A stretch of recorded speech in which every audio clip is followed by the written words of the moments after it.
What you're about to hear is not symbolic, motivational, or exaggerated in any way. And that distinction matters because this is a real, operating dynamic inside professional systems, leadership pipelines, competitive industries, and power structures that shape outcomes long before anyone announces them. Most people never recognize it while it's happening, and by the time they do, decisions have already been made. Attention at high levels does not look like encouragement, praise, messages, or visible interest. It looks like silence. It looks like distance. It looks like nothing. And that's where most people get it wrong.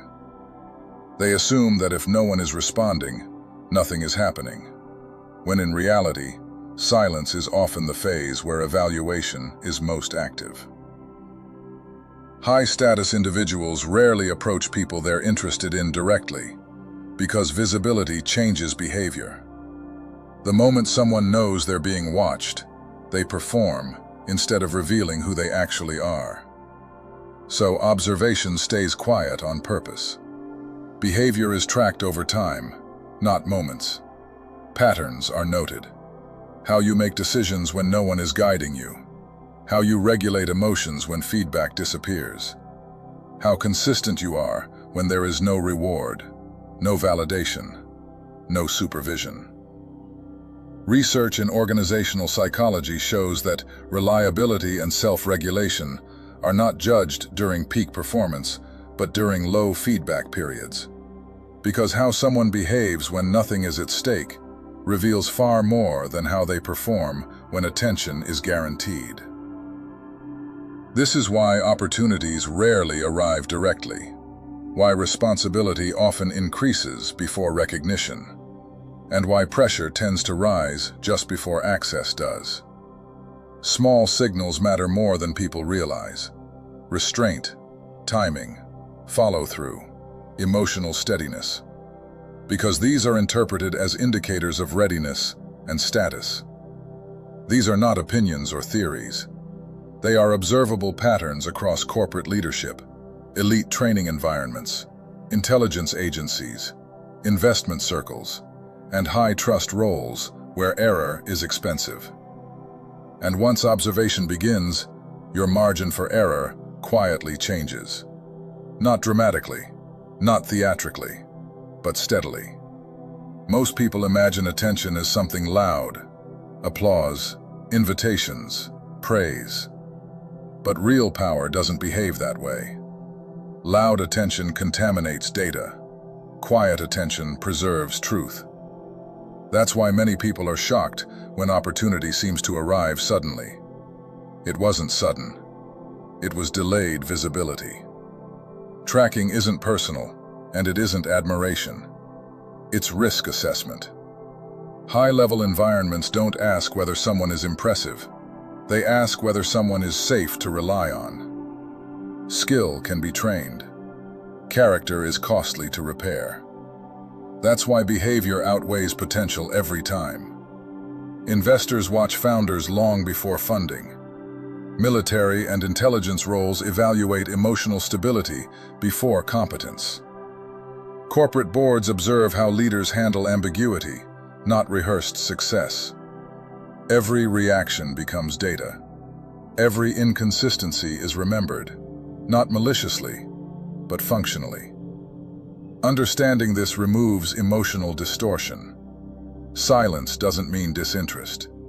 Distance doesn't mean rejection. It means evaluation is still running. And once you stop taking it personally, your energy shifts. You stop chasing recognition and start protecting consistency. Consistency becomes the first real filter because it quietly removes most people without confrontation. Anyone can be impressive for a few weeks. Very few can be stable for years. That stability shows up in unglamorous ways, showing up on time repeatedly, maintaining emotional balance across good and bad periods, holding standards when no one enforces them. These behaviors don't trend, but they build reputations in rooms that matter. Reliability outlives brilliance. The most dangerous phase in any serious path is the one with no response, no encouragement, no correction, no confirmation. This is where most people fail, not because they lack ability, but because they lack internal grounding. Humans are wired for feedback, and when it disappears, the brain fills the gap with doubt and negative interpretation. But in high-level evaluation, silence is often intentional. It tests whether you require reassurance to function. If your output depends on praise, you become unreliable under pressure. Those who pass this phase develop internal validation, the ability to operate without applause, and that emotional stability is rare. Patterns build trust far more than personality ever could. High-level observers don't ask whether someone is likable. They ask what that person does repeatedly under similar conditions. Patterns cannot be faked long-term, and that's why reputation forms slowly, but sticks firmly. When you understand this, you stop performing personality and start refining behavior. You focus on habits, not impressions. Decisions. Status is not announced. Statements. It's inferred. The more someone explains who they are, the more observers question why proof isn't visible yet. Real authority shows in how someone behaves when nothing forces them to behave well. That's why experienced professionals speak less about themselves and let patterns speak for them. Most people live inside moments, reacting to today's outcome and today's mood. High-level thinkers track time. They evaluate trajectories over weeks, months, and years. One good day means nothing. One bad day means nothing. Recovery, stabilization, and repetition are what matter. There is always a phase where nothing seems to happen. No feedback, no movement, no visible progress. And that phase exists to test discipline without pressure. Can you maintain standards when momentum disappears? Can you stay sharp when urgency fades? When supervision decreases and rewards pause, many drift, and observers notice immediately. Discipline without enforcement is one of the clearest indicators of readiness. Being ignored often feels personal, but in many systems it's strategic. Attention is withheld to see what collapses without it. Those who internalize purpose continue unaffected. Those who depend on validation expose themselves. Once you operate as if you're already being measured, decisions simplify. You speak less when emotions are high, delay responses when uncertain, build routines that don't depend on motivation, and protect your reputation as carefully as your energy. Reliability creates predictability, and predictability creates trust. Trust is the gateway to access. Pressure isn't meant to break you, it's meant to clarify. Sustainable intensity comes from structure, not self-attack. And when observation shifts into action, it doesn't arrive with celebration. It arrives as proximity. You're moved closer to decision-making quietly, copied on conversations, asked for input earlier, given tasks that can fail. Action begins as a probe, not a reward. The earliest reward for reliability is not praise, it's weight. More responsibility, less margin, higher expectations. And if you adjust without resentment, the process accelerates without announcement. At that point, you're no longer trying to be noticed. You're already positioned. This transition never announces itself, and it never signals that it has begun, because the shift from observation to movement only happens once your behavior becomes predictable in the right way. Not dull, not mechanical, but reliably grounded. At that point, observers stop asking who you are and begin asking how you will respond. And that change is decisive, because action requires expectation. No serious system moves until patterns stabilize. This is the moment when small, almost forgettable doors begin to open. You are looped into a conversation without explanation, given a task slightly outside your formal scope, or asked a question that tests judgment rather than technical knowledge. It feels casual, almost incidental, but it isn't. Action never begins as a reward. It begins as a probe, an experiment designed to see whether momentum should continue or quietly stall. Most people miss this moment because they expect progress to arrive dramatically, with clarity and affirmation. Instead, it arrives subtly, sometimes inconveniently, disguised as extra work, ambiguity, or responsibility without recognition. But once observation turns into movement, the process accelerates quietly. And from that point forward, you are no longer merely being watched. You are being positioned. Before recognition ever changes, proximity does. You are moved closer to decision-making not symbolically, but practically. You might notice you're copied on emails you weren't before, asked for input earlier in the process, or present during conversations, even when you're not leading them. This is how access works. Power does not jump levels.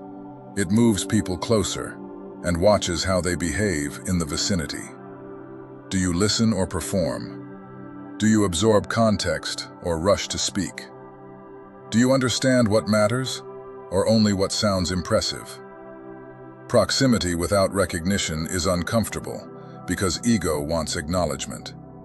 But those who understand the process stay focused. They observe, learn, and calibrate. That patience compounds, because once proximity is established, influence becomes a matter of timing, not permission. The earliest reward for reliability is never affirmation. It is weight.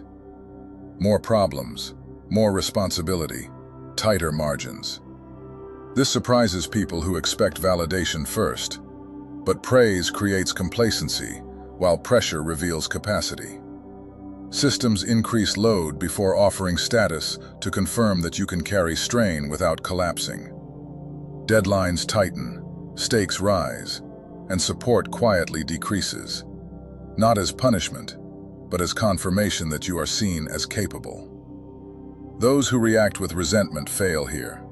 Those who adjust quietly advance. Emotionally, this phase demands maturity. You must detach from the need to be celebrated and focus entirely on execution.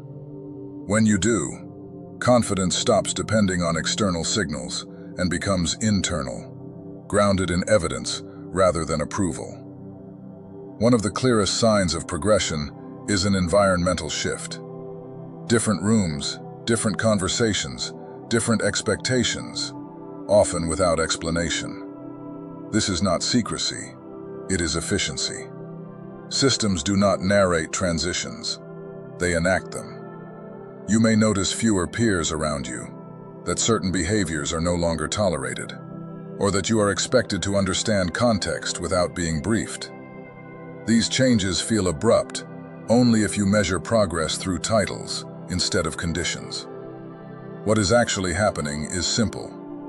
The environment is being adjusted to match perceived capacity, and environments shape behavior faster than instructions ever could. Those who adapt without complaint signal readiness. Those who resist reveal misalignment. As you rise, resistance does not disappear, it intensifies. Tasks grow more complex, decisions more ambiguous, and interactions more demanding. This is deliberate. Friction reveals character faster than comfort ever could. In corporate, political, and high-performance environments, friction appears as overlapping priorities, unclear instructions, or intentionally limited resources. How you navigate these conditions determines readiness. Those who complain, overreact, or cut corners are quietly removed from consideration.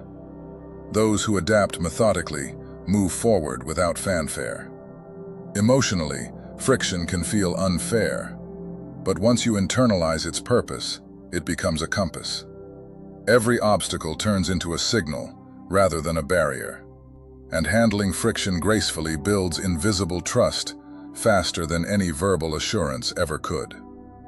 Passing an initial filter does not grant freedom. It brings closer scrutiny. Advancement increases observation rather than autonomy. Every decision, reaction, and missed detail is now logged mentally as systems and individuals assess whether your earlier reliability was a pattern or a coincidence. In elite environments, early success is often followed by deliberately complex, high-stakes, cross-functional tasks. Observers are no longer checking skill alone. They are evaluating emotional regulation, consistency, and judgment under pressure. Psychologically, this phase is demanding because ego wants recognition for past performance. But the real reward is proving you can sustain performance under surveillance. Understanding this recalibrates your emotional response. Scrutiny is not hostility. It is preparation.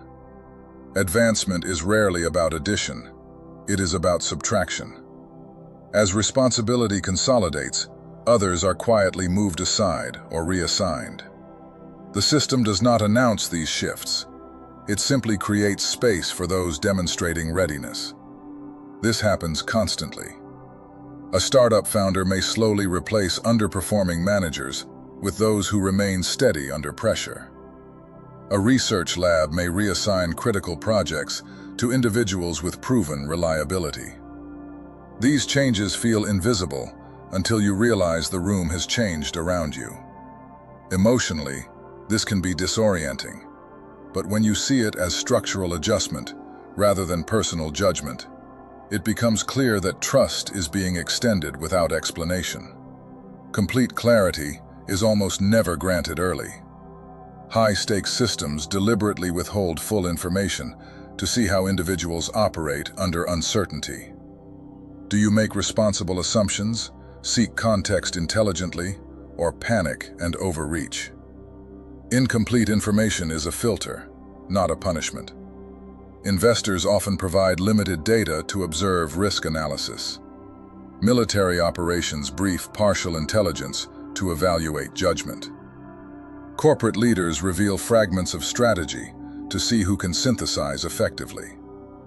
Emotionally, ambiguity can be frustrating, but those who treat it as skill development demonstrate readiness for autonomy and influence. Transparency is earned, not given. You do not see the inner mechanics of high-level systems until observers trust your discretion, reliability, and capacity. Once that trust is established, access expands, not only to information, but to influence. You are invited into strategy sessions, exposed to risk calculations and decision rationales previously hidden. This access is both intoxicating and demanding, because transparency carries responsibility. Those who maintain integrity and composure through early filters are trusted with the full picture, and that trust becomes the gateway to real power. At higher levels, rewards rarely arrive as comfort. They appear as leverage, resources, authority, or responsibility that amplify impact.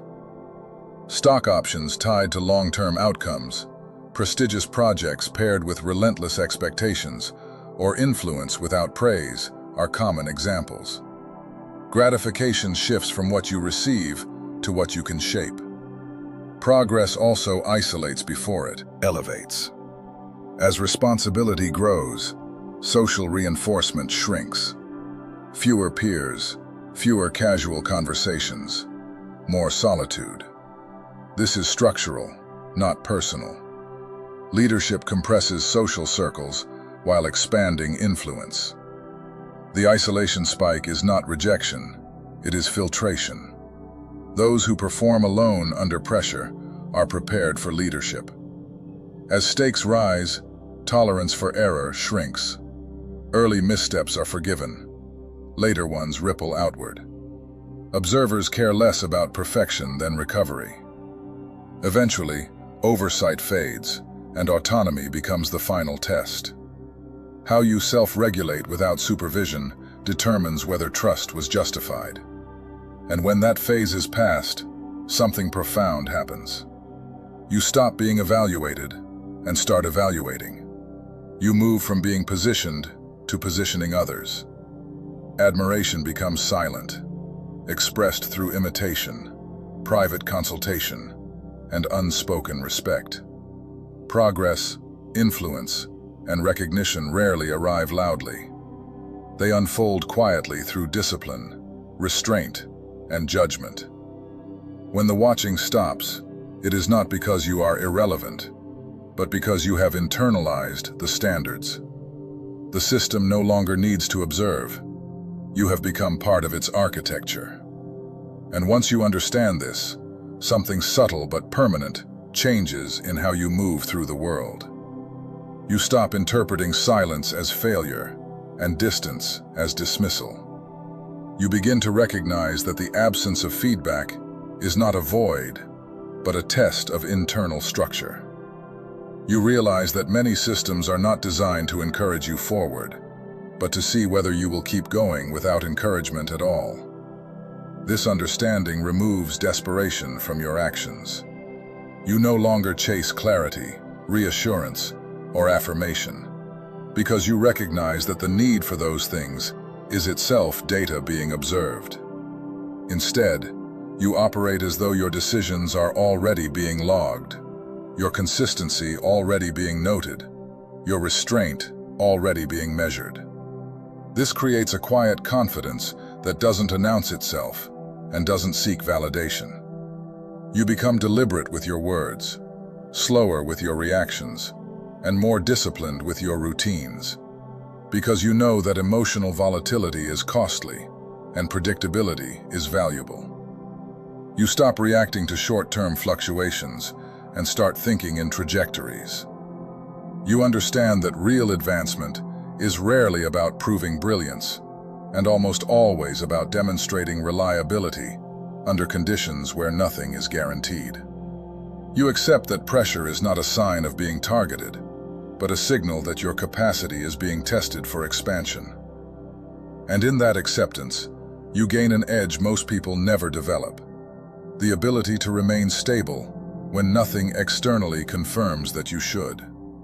This is where real separation happens, not through talent, not through ambition, but through emotional regulation over time. Those who survive this phase don't do so because they are louder, faster, or more impressive, but because they are steadier. They understand that systems reward what they can trust, not what excites them temporarily. When you internalize this, your behavior becomes quieter but sharper, simpler but more intentional. You stop needing to be seen because you already understand how visibility actually works. And by the time movement finally becomes visible, by the time responsibility turns into access, and access turns into influence, you are no longer surprised by it. You've already adjusted to the weight long before the title ever appears. At that point, recognition feels less like arrival and more like confirmation of something that has been building privately for a long time. And now we pray, God, grant clarity where silence feels confusing, and steadiness where pressure feels heavy. Strengthen discipline when feedback is absent, and anchor judgment when outcomes are uncertain. Remove the need for external validation, and replace it with integrity, consistency, and patience. Help us act wisely, even when unseen. Choose restraint over reaction, and remain grounded when responsibility increases. Let character be formed in the quiet, so that when opportunity arrives, we are prepared to carry it without losing ourselves. Amen. If this message brought clarity to something you've been experiencing, like this video so it reaches others who are walking through the same silent phase. Share it with someone who needs to understand why nothing seems to be happening right now. And if you want deeper, unfiltered discussions like this, without surface-level motivation, Join the membership to access content designed for people who are building quietly and thinking long-term.